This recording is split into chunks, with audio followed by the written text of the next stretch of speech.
Hey everyone, welcome back to Sgcarmart. So I am here today at the Mercedes-Benz showroom at Alexandra Road. So this showroom has been extensively renovated and there's lots of new stuff inside.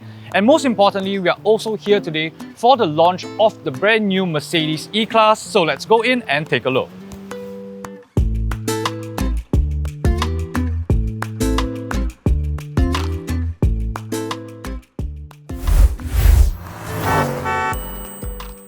Now, as part of the renovation, this whole space has been made a lot more open plan, right? And you can see behind me that the cafe is now a lot bigger than before. And we, of course, just gonna have all the cars showcased over here, easy for everyone to access.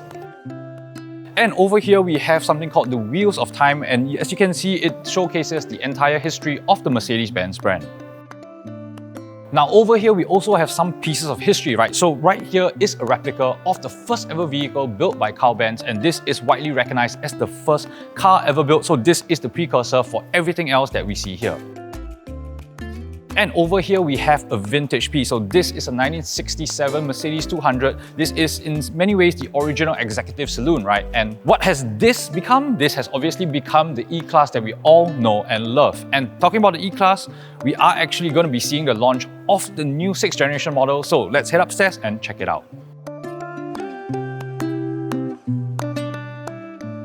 And of course, the main reason we are here today is for the launch of this brand new 6th generation Mercedes E-Class. So this is obviously Mercedes' most quintessential executive saloon, and it's also its best-selling model. So let's take a closer look at what's new. Let's first talk about the exterior of the car. So the car as a whole has grown a little bit longer. The wheelbase is now 22 mm longer. However, it's still a very recognizable and familiar Mercedes silhouette. Now, there are 3 different variants of this car. So this one is the E200 Exclusive, and on each car, you'll see that the grille design is slightly different. On this particular one, it looks very familiar, right? It looks like what you would find on the S-Class, and that's kind of the point. That's kind of what we're seeing from the rest of Mercedes range, right? We're seeing a lot more similarities between the models in each different class. But yeah, I think it looks pretty nice. And let's go check out the back. Now, here at the rear, you'll notice one very obvious change, and that's with these tail lights. So you can tell that there is this triangular shaped clusters inside, and it is supposed to echo the Mercedes star. And you know, I must say, it really looks very, very distinctive. Now, quickly to show you the boot, we have a 540-litre boot, so that's unchanged from before, and as you can tell, there's plenty of space for all your stuff. Now, as another sign of the E-Class going a little bit more upmarket, all these models now come standard with soft closing doors. Just briefly about space, right? So as we mentioned, the car has a 22 mm longer wheelbase, but actually inside, the dimensions have kind of slightly grown a little bit all around. So more legroom, more headroom, more shoulder room, just more space on the interior. Inside the E-Class, it is again quite familiar if you've sat in the new S-Class. It is a lot of the same qualities, a lot of the same design touches. However, one major distinction is that in the S-Class, you get the MBUX Hyperscreen. In this E-Class, you get the MBUX Superscreen. So as the name would suggest, it's perhaps a notch lower than the Hyperscreen, right? And what does that actually mean? So you still get the same 3-screen setup. So you have your instrument cluster, you have your main infotainment system, and then you have a screen for the passenger. However, unlike the S-Class, this one isn't so cleanly integrated into one single piece, right? So this instrument cluster is slightly broken up from these 2 other displays. Not that it's affecting its functionality in any way, it's still a very nice, very pretty system. It's still very easy to use, very practical to use. Other than that, the rest of the cabin feels exactly what you want your expensive Mercedes to feel like. It feels expensive, it smells expensive, it sounds expensive in the sense of how the materials sound. It sounds quiet. And it's just a very, very classy space. You know, you have all your ambient lighting choices, you have all your creature comforts, and it is exactly the executive saloon you want your E-Class to be. Now, this E200 is powered by a 2-litre mild hybrid engine that produces 201 brake horsepower and 320 Nm of torque, and this is true across all 3 variants. There will also be an E300e plug-in hybrid variant that will have 308 brake horsepower and 550 Nm of torque. Mechanically, all these cars will be rear-wheel drive. However, you can actually option rear axle steering if you needed a little bit more turning flexibility.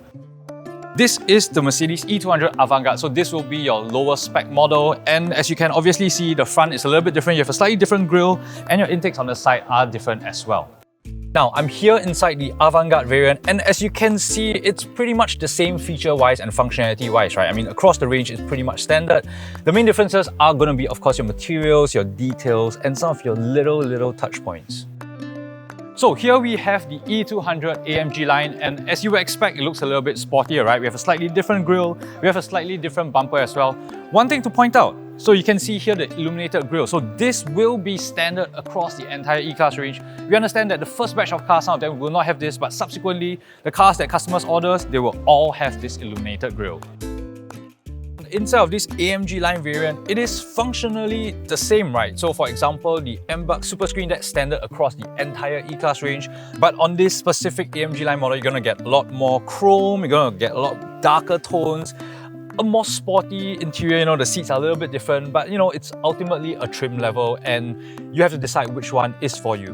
One important detail to point out is this. So this is, as you would imagine, a camera, right? So this is the first time that you're gonna have this camera installed in a Mercedes, and on a fun level, that's gonna allow you to take photos and videos, you know, selfies in the car. However, it also serves a functional purpose. So currently, it also has a safety function, right? So for example, if you're driving and you look, as a driver, you look over to the passenger screen, the camera will actually detect that and turn the screen off. We understand that subsequently in the future, there are considerations about using it as like a zoom camera to do in-car conferences, but of course that's not currently, that's plans for the far future. Now, at launch, the E-Class will be offered in 3 variants. So your Avantgarde, that's 398,888, this Exclusive is 408,888, and your AMG line is 433,888. So yes, that's a quick look at the brand new 6th generation E-Class.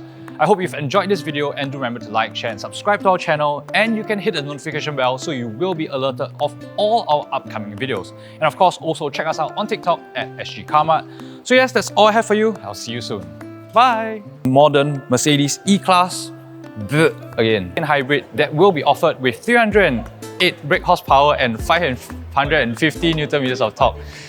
398, 403, 398, 408 and 433,888.